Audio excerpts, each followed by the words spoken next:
नमस्कार सर. नमस्कार मॅडम. मी अस्थि आणि हाड याविषयी माहिती सांगणार आहे. अस्थि किंवा हाड हे शरीराच्या सापळ्याची भाग आहे.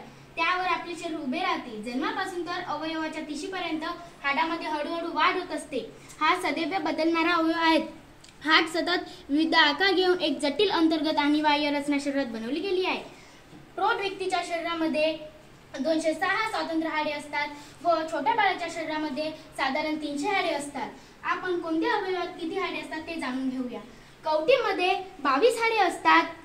छातीच्या पिंजऱ्यामध्ये 25 हाडे असतात व एका हातामध्ये 30 पण दुसऱ्या हातामध्ये 30, दोन्ही 60 हाडे म्हणजे हातामध्ये 60 हाडे आणि पायामध्ये सुद्धा एका पायामध्ये 30 आणि दुसऱ्या पायामध्ये सुद्धा 30 म्हणून पायामध्ये सुद्धा 60 हाडे व पाठीच्या मणक्यामध्ये 36 हाडे आणि आपल्या कानामध्ये 3 हाडांची साखळी असते म्हणून कानामध्ये सुद्धा 3 हाडे असतात.